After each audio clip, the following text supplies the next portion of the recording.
जी कैफेट, आज के लेक्चर का आगाज करते हैं। आप खड़े क्यों हैं भाई? और खड़े, अच्छा मैंने ये नहीं कहा बैठ जाए, पूछा है आप खड़े क्यों हैं?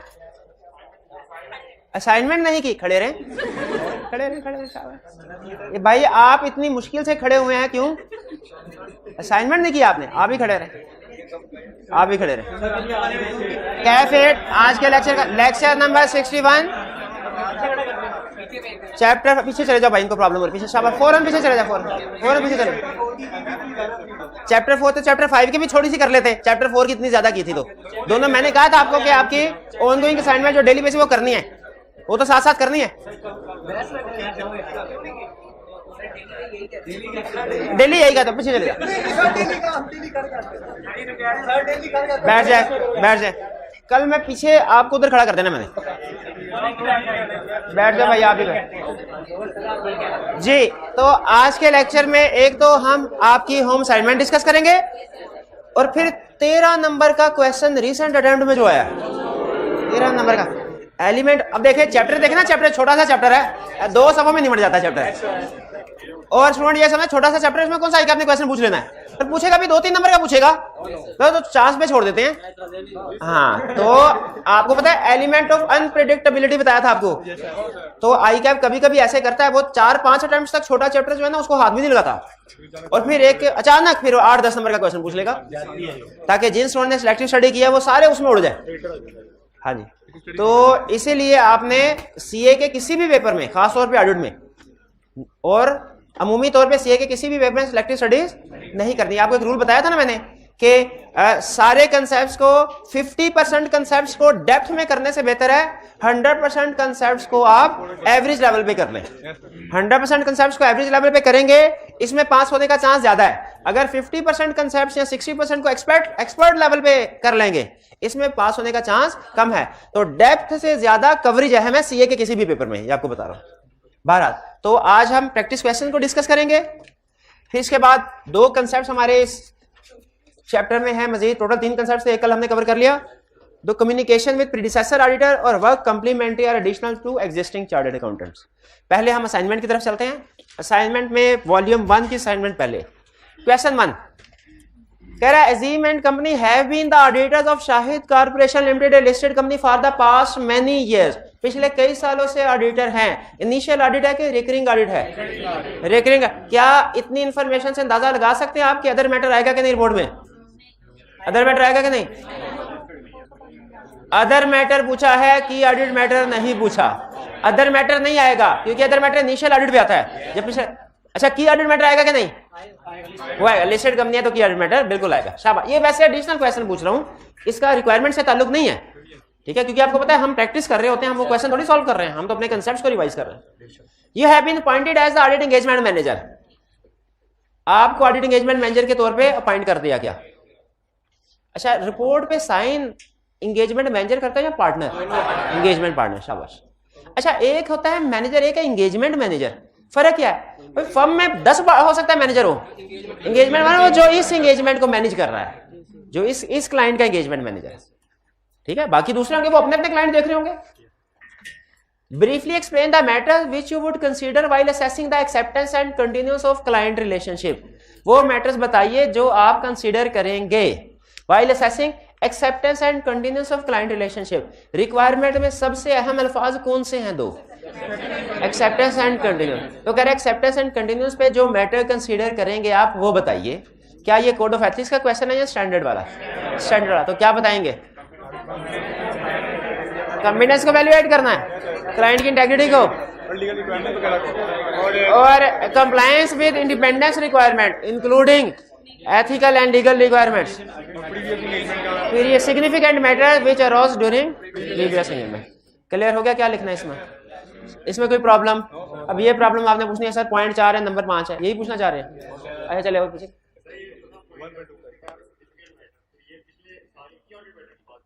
नहीं, वो वहां पे सिग्निफिकेंट मैटर्स की बात कर रहा है, वो पिछले साल के की ऑडिट मैटर भी हो सकते हैं, लेकिन यहाँ पे सिग्निफिकेंट मैटर नॉर्मली की ऑडिट मैटर की बात नहीं कर रहा। यहाँ पे कह रहा है वो सिग्निफिकेंट मैटर्स जो हमारे एक्सेप्टेंस को इफेक्ट कर रहे हो, एक्सेप्टेंस से रिलेटेड। वो कोई की ऑडिट मैटर हो भी सकते हैं, लेकिन की ऑडिट मैटर के अलावा भी चीजें हो सकती है। वो हो सकता है कोई ऐसी चीज हो, पिछले ऑडिटर ने डिस्क्लेमर ऑफ ओपिनियन दिया हो कि जी एविडेंस ही नहीं देते ये लोग, उसको हम एक्सेप्टेंस के बाद कंसीडर करेंगे, भाईजान पिछले ऑडिटर को एविडेंस नहीं दिया, हमारे साथ क्या सलूक करेंगे।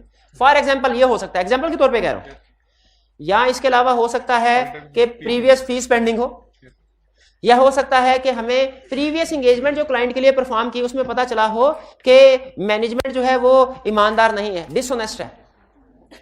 ठीक है, इस तरह के जो फैक्टर्स, सिग्निफिकेंट फैक्टर्स हैं जो हमारी एक्सेप्टेंस डिसीजन को इफेक्ट कर रहे हो, जो हमारे जनरली ऑडिट को इफेक्ट ना कर रहे हो, वो तो बाद में देखते हैं ना।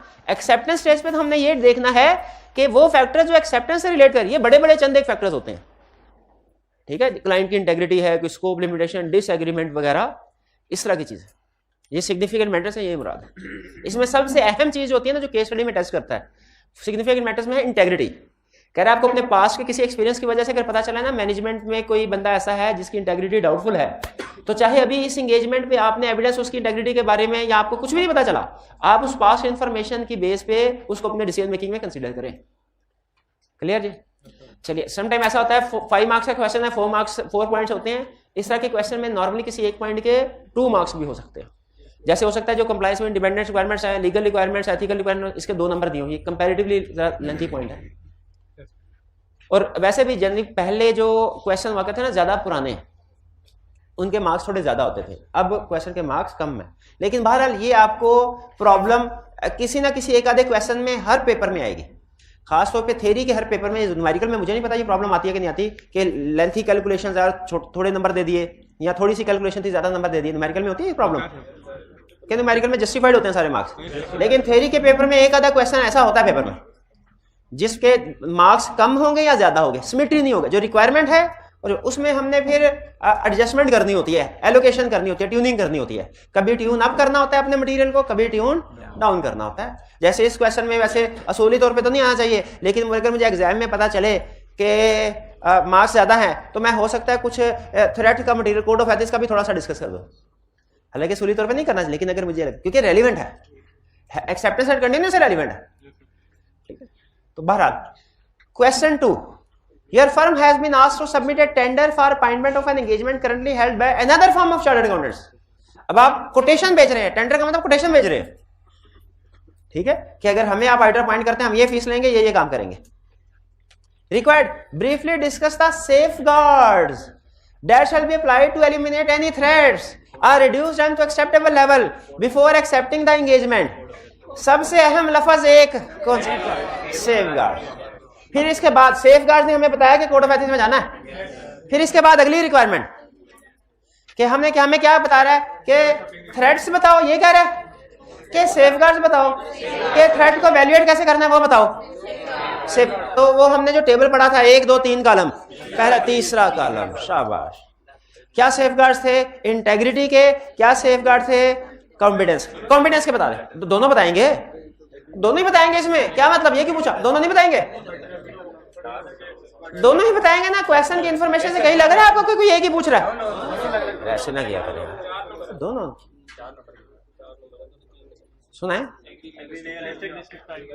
Agree realistic time frame, sufficiently experience staff, expert को एंगेज करना है अपनी सर।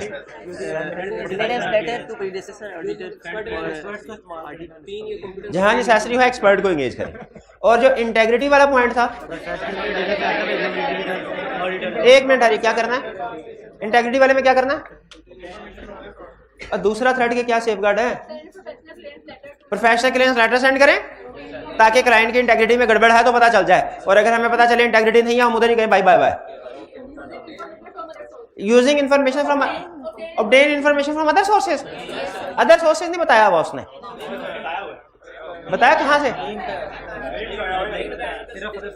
सिर्फ अदर सोर्सेज का। अदर सोर्सेज क्या होंगे ये नहीं बताया। ठीक है, अदर सोर्सेज न्यूज़पेपर वगैरह, बिल्कुल, या नेट, यूट्यूब से कौन सी इंफॉर्मेशन? नेट पे आपको पता चले कि डायरेक्टर्स में अयान अली है, आपके ये पता नहीं कौन है, ये पता नहीं कौन है, सर्च करते हैं और जैसे ही गूगल पे सर्च किया फौरन फैसला कर लिया, एक्सेप्ट का करना है कि रिजेक्ट करना है। रिजेक्ट करना है, रिजेक्ट करना है। क्यों रिजेक्ट करना है? डायरेक्टर मनी लॉन्ड्रिंग में इन्वॉल्व है, इलीगल एक्टिविटीज में इन्वॉल्व है, मैनेजमेंट इंटेग्रिटी डाउटफुल है, मैनेजमेंट से जो हम बार बार रिप्रेजेंटेशन लेते हैं ये भी डाउटफुल हो गई। बेहतर यही है।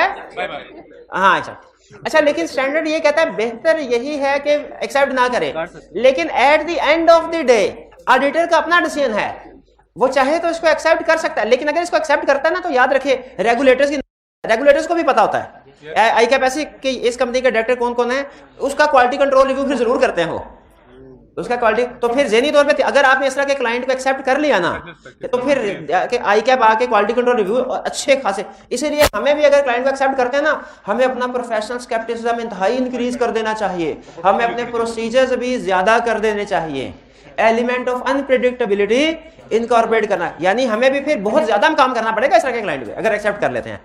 तो बेहतर यही है जिंदगी आसान रखें, कैसे एक्सेप्ट ना कर।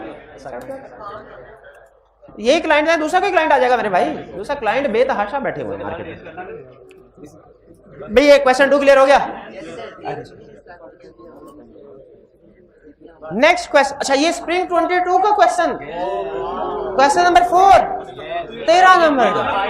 अच्छा इसके वैसे ना कोई 8-10 नंबर तक बनते थे इसके, ये बाकी तो इसने सिर्फ ना आपको अलर्ट करने के लिए, हाँ कि भाई के आप छोटे छोटे जो इंडिविजुअली इमटेरियल टॉपिक समझते हैं ना आप, वो मिल के नहीं, वो अकेला भी क्वालिटेटिवली मटेरियल हो सकता है। तो मटेरियल कर दिया, 13 नंबर मटेरियल है।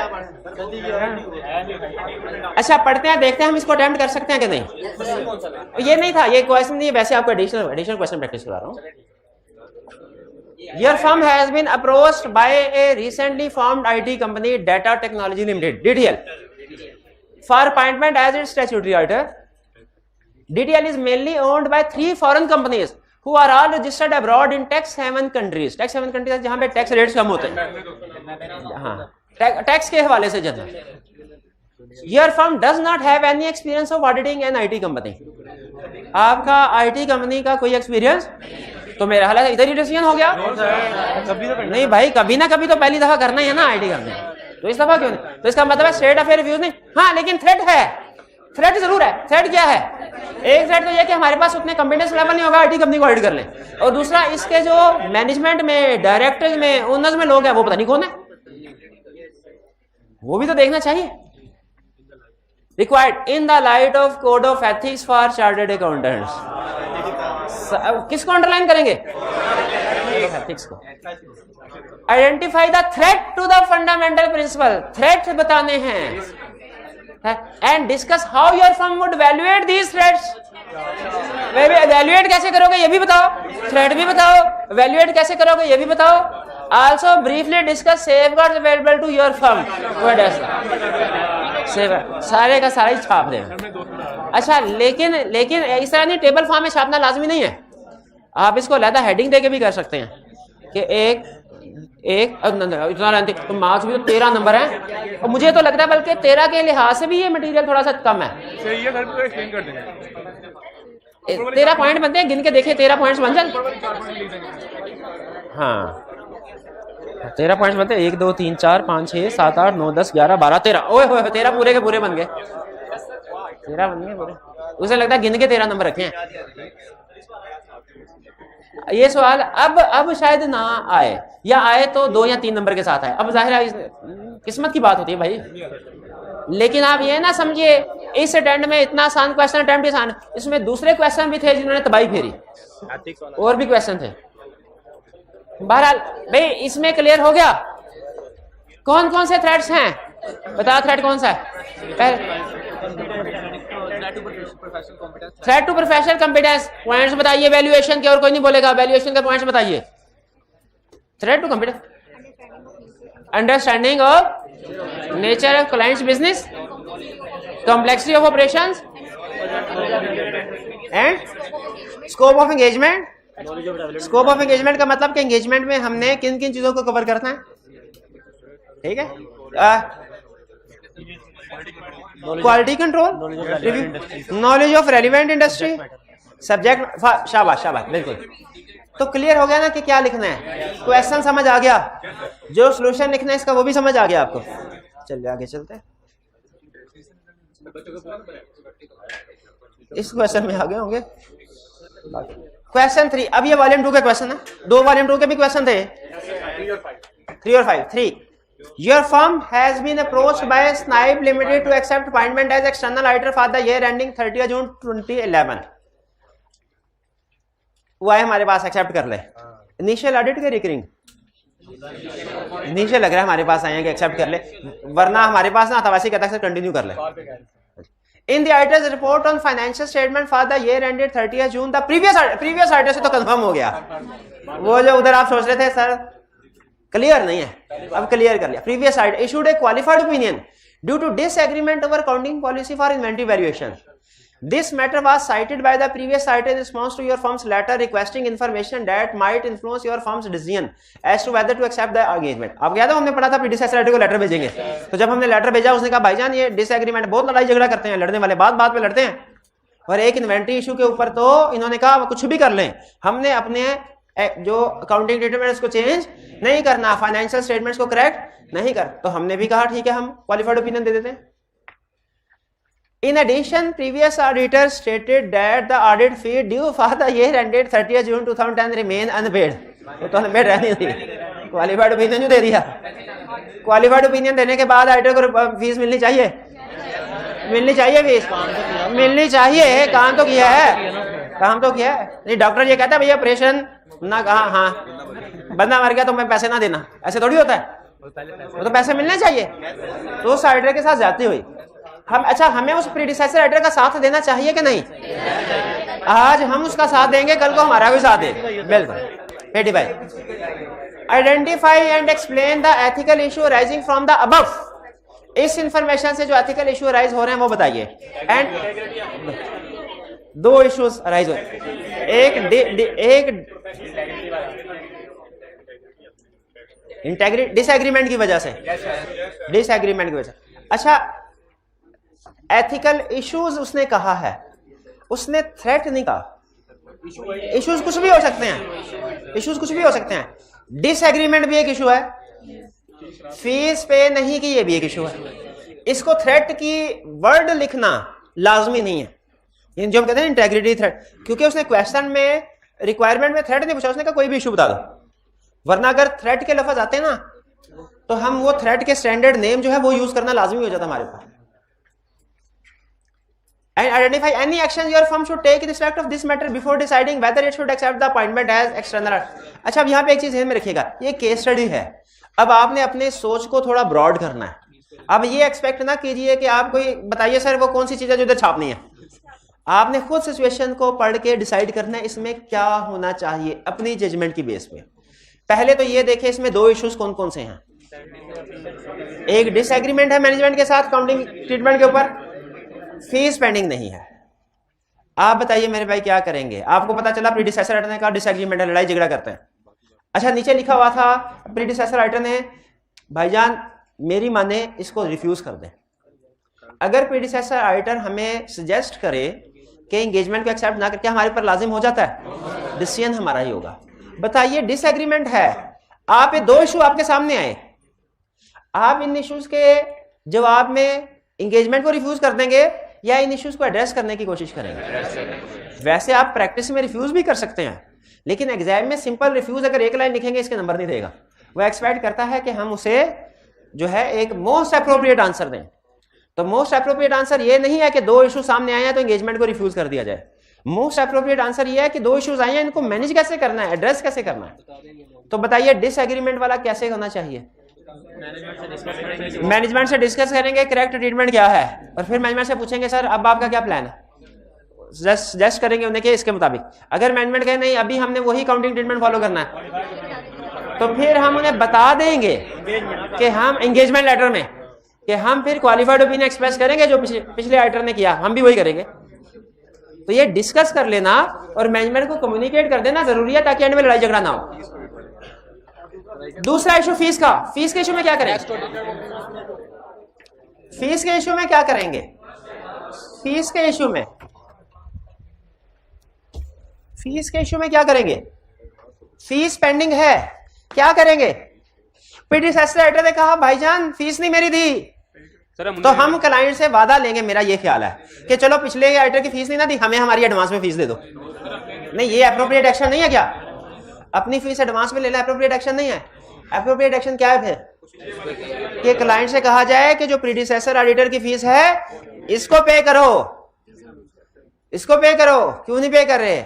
और उसको कहा जाए, एक बड़ी सख्त स्टेटमेंट दी जाए कि अगर तुमने फीस पे नहीं की क्लास में नहीं बैठने दिया जाएगा। ऐसे कहते हैं ना आप लोगों को, तो उसे कहें अगर तुमने प्रीडिसेसर ऑडिटर की फीस पे नहीं की ना तो आइंदा से तुम्हारा कोई ऑडिट नहीं करेगा, हम भी ऑडिट नहीं करेंगे, हम भी ऑडिट नहीं करेंगे। याद रखिए, अगर प्रीडिसेसर ऑडिटर की फीस पेंडिंग हो, कोड ऑफ एथिक्स कहता है incoming auditor should not accept engagement. Code of ethics क्या कहता है? Incoming auditor should not accept engagement. कब तक ना एक्सेप्ट करे? कब तक ना एक्सेप्ट करे? जब तक प्रीडिसेसर ऑडिटर की फीस पे ना हो जाए।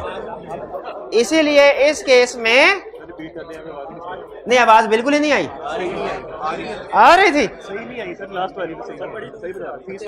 बड़ी दूर से आ रही थी, तो मैं दूर चला गया था इसलिए दूर से आ रही थी। उनकी हिम्मत देखें, वो बेचारे उधर बैठे हुए हैं। नहीं, वैसे उधर स्पीकर भी लगा हुआ है।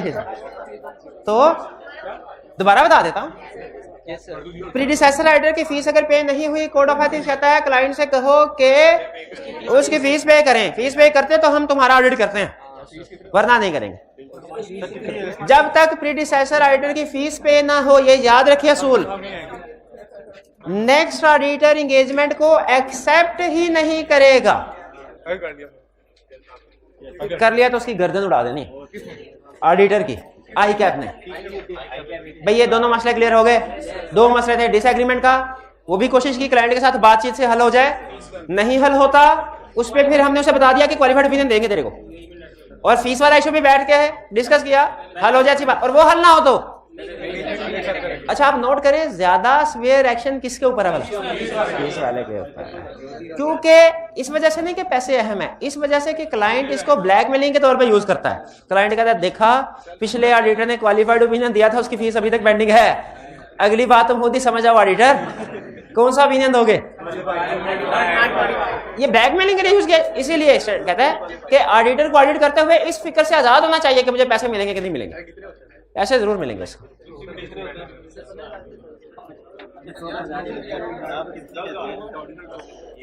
Your firm has been invited by Tony, the managing director and majority shareholder of Wedge Limited, to accept appointment as external auditor, initial auditor।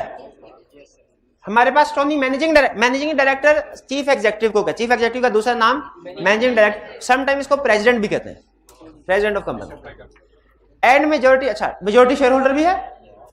Your firm's client acceptance procedure have identified a recent newspaper article. आपकी firm के जो quality control procedure होते थे ना, client को accept करने से पहले जो परफॉर्म करने हैं, जब वो प्रोसीजर परफॉर्म किए गए तो एक न्यूज़पेपर आर्टिकल मिला, सर्च की होगी नेट पे बैठ के, which reported details of court proceedings relating to a fraud committed by Tony.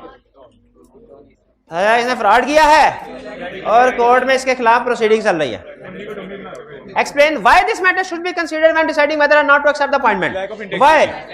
क्योंकि ये lack of integrity by management show कर रहा है, जिसकी वजह से हमारा रिस्क ऑफ फ्रॉड बढ़। और जब जिस मैनेजमेंट में इंटेग्रिटी नहीं, जो मैनेजमेंट झूठ है, झूठी है, फ्रॉड करने वाली है, उससे जो हमें एविडेंस मिलेगा वो भी रिलायबल नहीं है, उससे जो रिप्रेजेंटेशन मिलेगी वो भी रिलायबल नहीं है। भाई झूठा बंदा जो बात करे वो भी झूठी है। तो ऐसी मैनेजमेंट जो फ्रॉडुलेंट एक्टिविटीज में इन्वॉल्व हो, इमोरल इलीगल एक्टिविटीज में इन्वॉल्व हो, इससे जो हमें रिप्रेजेंटेशन, जगह जगह रिप्रेजेंटेशन लेते हैं ना मैनेजमेंट से, रिप्रेजेंटेशन, तो जो रिप्रेजेंटेशन हम मैनेजमेंट से इंफॉर्मेशन लेंगे वो भी रिलायबल। तो इसमें हमें, वैसे उसने पूछा है कोर्स ऑफ एक्शन, नहीं, उसने सिर्फ ये पूछा क्यों मैटर, तो हम इतनी डिस्कशन से बता देंगे। हमें असूली तौर पे ऐसी एंगेजमेंट को एक्सेप्ट नहीं कर, लेकिन अगर आप डिसाइड करते हैं एक्सेप्ट करना है तो क्या करें? प्रोसीजर बढ़ा दें, सेफगार्ड अप्लाई यानी प्रोसीजर आपने बढ़ा दें, ठीक है। सीनियर टीम मेंबर लेके जाएं, प्रोफेशनल सर्विस में इंक्रीज करें, एलिमेंट ऑफ अनप्रेडिक्टेबिलिटी इनकॉर्पोरेट करें। ये कौन से प्रोसीजर है भला? Risk at financial statement level के। क्योंकि जब मैनेजमेंट इंटेग्रिटी नहीं है, मैनेजमेंट फ्रॉड में इन्वॉल्व है, तो ये risk at financial statement level है, क्योंकि मैनेजमेंट तो पूरी फाइनेंशियल स्टेटमेंट्स को प्रिपेयर कर रही होती है। क्लियर ये क्वेश्चन? इसमें कोई प्रॉब्लम? ये पता चल गया कि ये मैटर हमने इग्नोर करना है कि कंसीडर करना है? ये न्यूज़पेपर में खबर आई है, क्यों कंसीडर करना है? हमारे ऑडिट को इफेक्ट करता है, हमारा रिस्क बढ़ाता है। क्लियर? क्लोज करते हैं इसको। चलिए, हाँ जी, एक जगह पे टर्म यूज हुई है ओपिनियन शॉपिंग। ओपिनियन शॉपिंग का मतलब क्या होता है कि जब क्लाइंट कोई रिश्वत ऑफर करके अपनी मर्जी का ओपिनियन लेने की कोशिश करे, तो कहते हैं ओपिनियन शॉपिंग। क्लाइंट मुख्तलिफ तरीकों से कोशिश करता है, यही कोशिश करेगा ना उसे अपनी मर्जी का ओपिनियन मिले, इसे क्या कहते हैं? Opinion shopping. Next, professional clearance letter. आज के कंसेप्ट की तरफ चलते हैं। दो कंसेप्ट हैं आज के, एक प्रोफेशनल क्लियरेंस लेटर और दूसरा additional work. Professional clearance letter सुन लीजिए। प्रोफेशनल क्लियरेंस लेटर क्या है? In short, professional clearance letter कहते हैं जब कोई इनकमिंग ऑडिटर आने वाला, जिसे प्रपोज्ड ऑडिटर या प्रपोज्ड चार्टर्ड अकाउंटेंट भी कहते हैं, इन शॉर्ट हम इनकमिंग कहेंगे। जब कोई इनकमिंग ऑडिटर एक्सेप्टेंस का डिसीजन कर रहा होता है कि मुझे उस क्लाइंट को एक्सेप्ट करना चाहिए कि नहीं, और क्लाइंट के बारे में बहुत सी इंफॉर्मेशन सर्च कर रहा होता है, तो कोड ऑफ एथिक्स हमें ये कहते हैं कि आपके पास जो बेहतरीन सोर्स ऑफ एविडेंस है ना इस सिचुएशन में, वो है प्रीडिसेसर ऑडिटर से पूछ लो। आपका तो अभी क्लाइंट के साथ वास्ता अभी ताजा पड़ा है, प्रीडिसेसर ऑडिटर पूरा 1 साल क्लाइंट के साथ गुजार चुका है, भुगता चुका है, वो क्लाइंट के बारे में आपको सारी इंफॉर्मेशन जो अंदर की वो दे सकता है, जो आपके एक्सेप्टेंस से रिलेट कर रही हो, जो आपके एक्सेप्टेंस डिसीजन से रिलेट कर रही हो। इसलिए कोड ऑफ एथिक्स ने कहा कि ये रिक्वायर्ड है। क्या ये रिक्वायर्ड? क्या रिक्वायर्ड है कि हर इनकमिंग ऑडिटर आउटगोइंग ऑडिटर को, प्रीडिसेसर ऑडिटर को लेटर लिखे। उस लेटर में लिखे कि मैं इस क्लाइंट को एक्सेप्ट करने जा रहा हूं, अगर आपके पास कोई ऐसी इंफॉर्मेशन है जो मेरे एक्सेप्टेंस के डिसीजन से रेलिवेंट हो, मेरे एक्सेप्टेंस के डिसीजन को इफेक्ट करे, बराए मेहरबानी मुझे वो इंफॉर्मेशन प्रोवाइड कर दे। ये इसे कहते हैं प्रोफेशनल क्लियरेंस लेटर। ये लेटर सेंड करना लाजमी है। जब कभी इनिशियल ऑडिट होगा, जब कभी कोई नया ऑडिटर अपॉइंट होने जा रहा है, उसकी जिम्मेदारी है पुराने ऑडिटर को लेटर सेंड करे। इस लेटर का नाम क्या है? Professional clearance letter. एक जगह पे इसको एटिकेट लेटर भी कहा गया था, एनओसी लेटर भी कह सकते हैं, लेकिन स्टैंडर्ड इसका नाम रखा है प्रोफेशनल क्लियरेंस लेटर। किसने लिखना है? इनकमिंग ऑडिटर ने, जो भी एक्सेप्ट करने जा रहा है। किसको लिखना है? प्रीडिसेसर ऑडिटर, आउटगोइंग ऑडिटर को। इसमें क्या पूछेगा कि कोई भी ऐसी इंफॉर्मेशन जो एक्सेप्टेंस डिसीजन से रिलेट करती हो, अहम हो, इफेक्ट करती हो, हमें बता दे। जिस तरह इनकमिंग वो बेसिकली मैनेजमेंट की इंटेग्रिटी के बारे में इशू हो सकता है, वो पेंडिंग फीस के बारे में कोई इशू हो सकता है, कोई डिसएग्रीमेंट है क्लाइंट के साथ किसी जगह पे, इनअप्रोप्रिएट स्कोप लिमिटेशन है, इस तरह की चीजें, बड़ी बड़ी चीजें। जिस तरह इनकमिंग ऑडिटर के ऊपर लाजिम है कि उसने आउटगोइंग ऑडिटर, प्रीडिसेसर ऑडिटर को प्रोफेशनल क्लियरेंस लेटर सेंड करना है, उसी तरह आउटगोइंग ऑडिटर के ऊपर भी लाजिम है कि वो रिप्लाई करे। शाबाश, वो उस लेटर का रिप्लाई करे। लेकिन इसमें एक ट्विस्ट है कहानी में, कॉन्फिडेंशियलिटी प्रिंसिपल, जो कि ये बताता है कि आप जब कभी क्लाइंट की कॉन्फिडेंशियल इंफॉर्मेशन किसी से शेयर करेंगे, क्लाइंट से पूछ के करेंगे, उसकी इजाजत के, कॉन्फिडेंशियल। इसीलिए वो आपको सिखा रहा है कि प्रैक्टिकली चूंकि आपके पास जो भी क्लाइंट आएगा, आपने प्रोफेशनल क्लियरेंस लेटर जरूर सेंड करना है, इसलिए आपको इस कंसेप्ट को थोड़ा डिटेल में समझा रहा है। इसका प्रोसेस क्या होगा, इसका ये है सिंपल। आपको लग रहा है पता नहीं कितनी चीजें, बिल्कुल सिंपल है कंसेप्ट। तरतीब से सुनते जाएं, समझते जाएं। प्रोफेशनल क्लियरेंस लेटर, इस प्रोसेस में 2 पार्टीज इन्वॉल्व हैं, डायरेक्टली 2 पार्टीज इन्वॉल्व हैं, एक इनकमिंग ऑडिटर, एक आउटगोइंग ऑडिटर। इनडायरेक्टली एक और पार्टी इन्वॉल्व है, क्लाइंट, क्योंकि उसने परमिशन देनी है, कंसेंट देनी है कि अच्छा हाँ आप ये कॉन्फिडेंशियल इंफॉर्मेशन शेयर कर लें। इनकमिंग ऑडिटर ने प्रोफेशनल क्लियरेंस लेटर सेंड करना है, लेकिन लेटर सेंड करने से पहले वो क्लाइंट से परमिशन लेगा। सर बताइए, क्या मैं आपके बारे में कुछ इंफॉर्मेशन लेना चाह रहा हूं, प्रीडिसेसर ऑडिटर को लेटर सेंड कर दूं? या तो परमिशन दी जाएगी या नहीं दी जाएगी, या तो परमिशन दी जाएगी ना नहीं दी जाएगी। फिर जब परमिशन दी जाएगी या तो रिप्लाई आएगा या नहीं आएगा, और जब रिप्लाई आएगा या तो उसमें कोई इशू होगा या नहीं होगा। यानी मैक्सिमम 4 पॉसिबिलिटीज हैं। नंबर 1, हमने क्लाइंट से पूछा, उसने इजाजत नहीं दी। नंबर 2, क्लाइंट से पूछा, इजाजत दे दी, लेटर सेंड किया, जवाब ही नहीं आया। नंबर 3, जवाब आया और उसमें इश्यूज थे। नंबर 4, जवाब आया और उसमें कोई इशू नहीं था। सबसे पहले बेहतरीन सिचुएशन की तरफ चलते हैं, गुड सिचुएशन। क्लाइंट से परमिशन ले, क्लाइंट ने परमिशन दे दी, लेटर सेंड किया, जवाब भी आया और जवाब में कोई मसला नहीं था। एक्सेप्ट कर लो, और क्या चाहिए। इस तरह का क्लाइंट तो किस्मत से मिलता है। फौरन एक्सेप्ट कर ले, फौरन एक्सेप्ट कर ले, ठीक है। लेकिन अगर परमिशन मांगी और क्लाइंट ने परमिशन नहीं दी, हम कहेंगे अभी तो एंगेजमेंट एक्सेप्ट ही नहीं की और तुम हमें परमिशन नहीं दे रहे, इंफॉर्मेशन नहीं दे रहे, इंफॉर्मेशन को कलेक्ट करने नहीं दे रहे, अभी तो एंगेजमेंट एक्सेप्ट ही नहीं की, उससे पहले ही तुमने स्कोप लिमिटेशन इंपोज करना शुरू कर दिया है। एक्सेप्ट करने के बाद तुम क्या करोगे? तो ये स्कोप लिमिटेशन बिफोर एक्सेप्टेंस हो जाएगी। आपको याद है एक केस स्टडी में एक क्वेश्चन था जिसमें बड़ा था, स्कोप लिमिटेशन अगर आफ्टर एक्सेप्टेंस हो तो क्या इफेक्ट होगा, और बिफोर एक्सेप्टेंस हो यानी एट टाइम ऑफ एक्सेप्टेंस तो क्या इफेक्ट, याद है? Yes, sir. हमने कहा था अगर आफ्टर एक्सेप्टेंस हो तो इफेक्ट क्या है, क्वालिफाइड है तो इफेक्ट, तो मटेरियल है तो क्वालिफाइड ओपिनियन, परवेसिव है तो विड्रॉ करेंगे इफ पॉसिबल एंड प्रैक्टिकेबल। क्यों? अगर स्कोप लिमिटेशन परवेसिव उस पर तो डिस्क्लेमर देते हैं, ये आफ्टर है।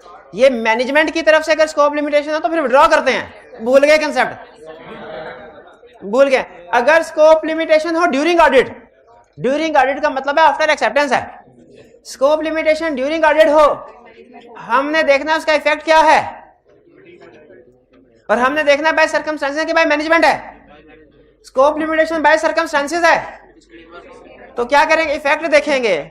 मटेरियल इफेक्ट है तो क्वालिफाइड ओपिनियन, परवेसिव है तो disclaimer.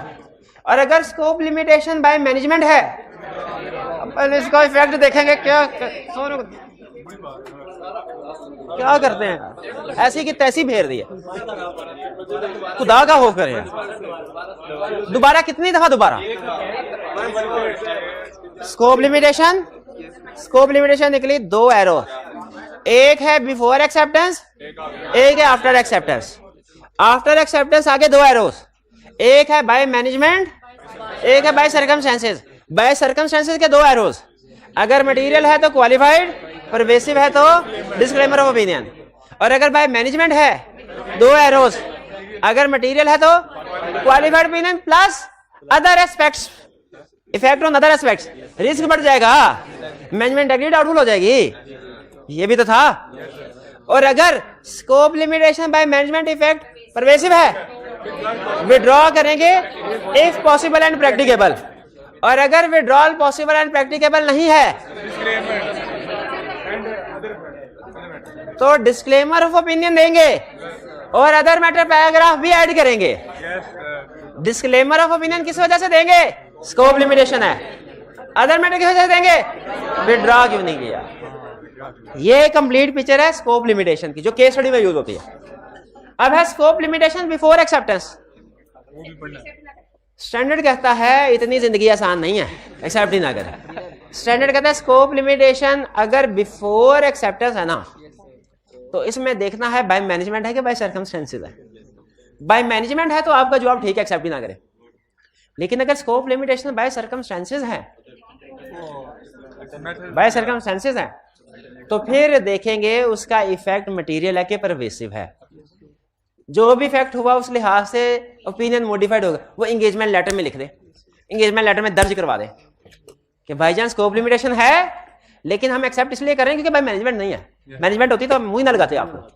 Scope limitation by circumstances है, एक्सेप्ट कर रहे हैं, लेकिन भैया क्वालिफाइड ओपिनियन जाएगा, डिस्क्लेमर ओपिनियन जाएगा। एंड पे लड़ना ना, अभी लिख दिया ताकि सनद रहे, लोगों के काम आवे। क्या लिख दिया, ओपिनियन देना एंड पे जाके है।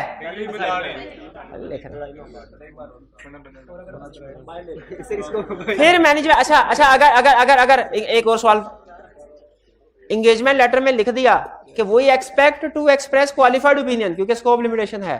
बाद में क्लाइंट ने स्कोप लिमिटेशन दूर कर दी, एविडेंस मिल गया, तो हम ये कहेंगे नहीं, हम तो चूंकि क्या बैठे एंगेजमेंट लेटर,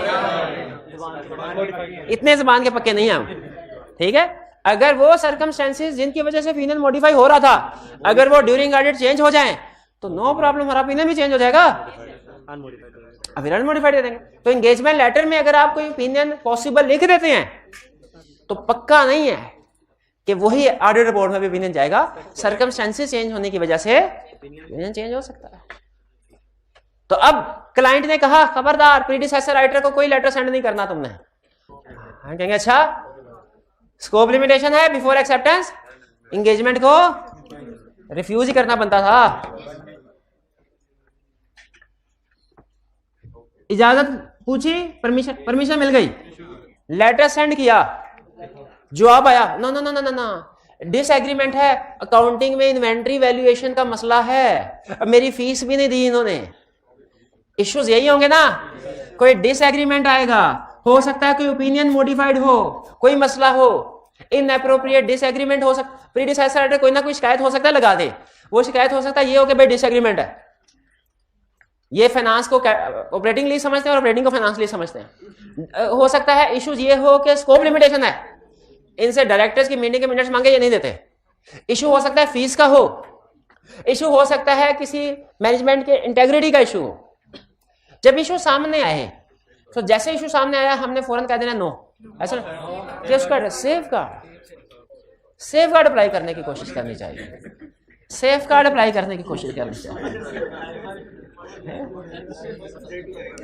अच्छा सेफ गार्ड क्या हो सकते हैं, मैंने 4 इश्यूज बताए जो नॉर्मली प्रैक्टिस में नॉर्मली प्रीडिसेसर राइटर 4 तरह के इश्यूज बताता है। अब वो किताब में नहीं लिखा हुआ, कुछ लिखा हुआ कुछ नहीं, लेकिन मैं आपसे पूछ रहा हूं, अगर प्रीडिसेसर राइटर ने इशू ये उठाया कि फीस नहीं दी इन्होंने, मेरी फीस पेंडिंग है, सेफ गार्ड क्या होगा, क्लाइंट से रिक्वेस्ट करके फीस क्लियर करवाएंगे, नहीं करता तो एंगेजमेंट एक्सेप्ट नहीं करेंगे।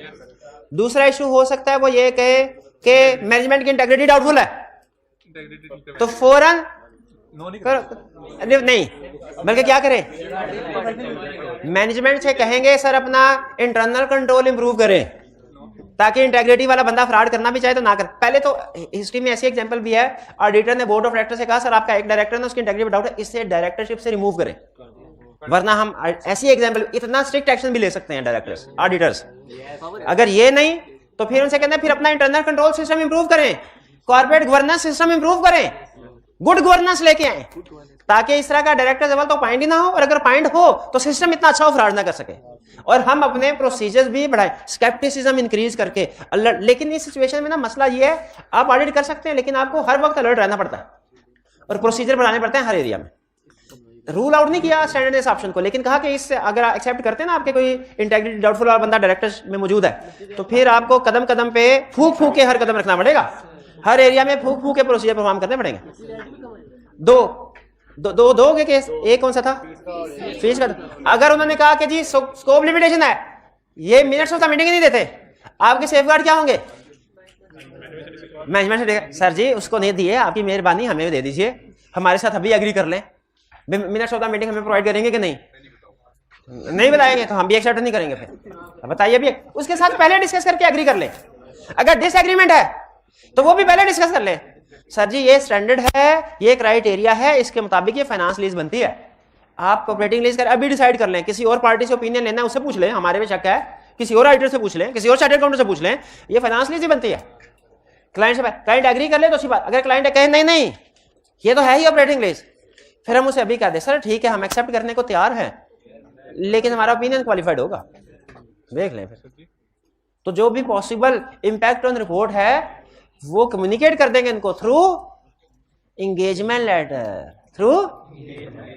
ये तो आपको बताया था ना रिपोर्ट चैप्टर 4 में कि जब कभी रिपोर्ट पे कोई भी मॉडिफिकेशन आए तो हम ऑडिटर ने उसको क्या करना, छुपा के रखना है ना, एंड तक फौरन बता देना है, ताकि वो करेक्टिव एक्शन लेना है तो ले लें।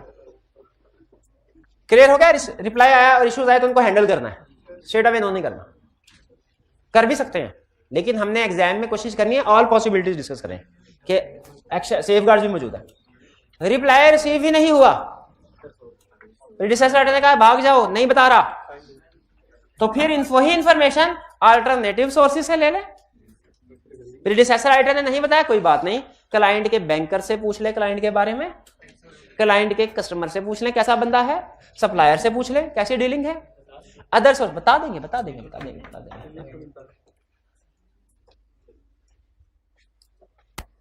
ये जो इंफॉर्मेशन फ्रॉम अदर सोर्स, यानी जब हमें जवाब नहीं मिला ना तो फिर हमने कोशिश करनी, क्योंकि हमारा जनरल रूल ये होता है ना कि अल्टरनेटिव प्रोसीजर से फिर एविडेंस, तो दूसरे सोर्सेज से ये अक्सर इन्फॉर्मेशन मिल जाती है। कुछ जिस तरह प्राइवेट जासूस टाइप लोग होते हैं ना, उसी तरह कुछ ऑर्गेनाइजेशन, कुछ इंडिविजुअल ऐसे हैं, उन्होंने ना डाटा बैंक रखा होता है। जैसे एक आपने अपने सिलेबस के तक पढ़ा होगा, SCCP ने वो इंडिपेंडेंट डायरेक्टर्स की अपॉइंटमेंट के लिए जो क्राइटेरिया दिया गया है, एक वेबसाइट बनाई गई है, उसके ऊपर उनका डाटा मौजूद होता है डायरेक्टर्स का। ठीक है, इसकी मेंबरशिप ले लें, आप उसको सर्च कर सकते हैं। अब ये कहानी तो सारी हो गई किसकी, इनकमिंग। अब हम बन जाते हैं आउटगोइंग ऑडिटर, जाने वाले। हमें लेटर, ऑफिस में बैठे थे, लेटर मिला, उसमें इनकमिंग ऑडिटर ने सलाम दुआ के बाद पूछा, सर जी ये क्लाइंट है, इसका ऑडिट करने जा रहे हैं, बताइए कोई इन्फॉर्मेशन आपके पास है जो हमारे डिसीजन को अफेक्ट करे। अगर हमारे कोई इन्फॉर्मेशन ऐसी है जो उसके डिसीजन को अफेक्ट करे तो उसे लेकिन सच सच बताना, बढ़ा चढ़ा के नहीं बताना। हाँ, परमिशन ले लेनी है पहले। किससे परमिशन लेनी है? चले पहले परमिशन की बात कर लेते हैं। अगर क्लाइंट परमिशन दे तो जवाब लेके, और सारा कुछ सच बताए। अगर क्लाइंट परमिशन ना दे फिर भी जवाब दे, लेकिन अब की बार जवाब में उसे इंफॉर्मेशन नहीं देनी, बल्कि ये बताना है कि परमिशन नहीं मिली। जवाब का जवाब है, मेरी तरफ से जवाब है। इसी तरह असाइनमेंट आप करते रहे तो मेरी तरफ से जवाब है, इसी तरह छुट्टियां करते हैं तो मेरी तरफ से जवाब है। तो अगर आउटगोइंग ऑडिटर ने इजाजत नहीं मिली और उसने इनकमिंग ऑडिटर को बता दिया, ऑडिटर क्या करेगा? अब भी ये स्कोप लिमिटेशन है। इनकमिंग ऑडिटर कहेगा मैनेजमेंट को, भाईजान मुझे तो आपने एक हाथ से मुझे इजाजत दे दी और दूसरे हाथ से उसको रोक दिया, उसका मुंह बंद कर दिया कि कुछ बताए ना, ये भी स्कोप लिमिटेशन है। इस पे भी ऑडिटर क्या करेगा? भाई कुछ बात समझ आई? रिप्लाई करना लाजमी है तो रिप्लाई कर रहा है। आउटगोइंग ऑडिटर रिप्लाई कर रहा है, रिप्लाई में वो इंफॉर्मेशन नहीं दे रहा जो पूछी थी, रिप्लाई तो कर रहा है ना, और रिप्लाई में यही बता रहा है इजाजत नहीं मिली, इजाजत नहीं मिली। ठीक है, अब बात नहीं मानने, ठीक है आगे चलते। ये कंसेप्ट क्लियर, इसमें प्रॉब्लम कोई नहीं है, बस स्टेप बाय स्टेप सोचना है आप। छोटा सा कंसेप्ट है, लगे आता हूं।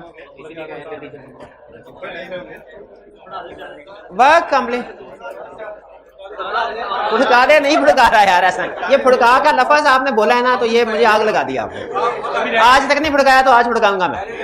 नहीं, अब नहीं बढ़ा रहा, अब नहीं बढ़ा रहा। नहीं, जो फुड़काने का लफ्ज बोला ना,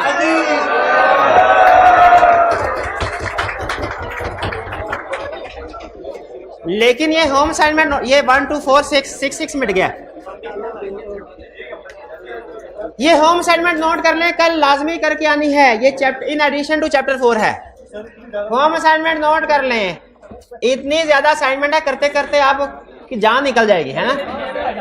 सुबह करने बैठेंगे रात हो जाएगी, असाइनमेंट खत्म नहीं होगी, इतनी बड़ी असाइनमेंट है। छोटे छोटे क्वेश्चन है, 1 घंटे से ज्यादा टाइम नहीं लगेगा।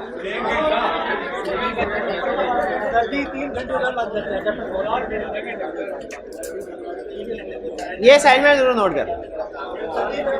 आज का लेक्चर यहाँ पे खत्म करते हैं हम। अल्लाह हाफिज।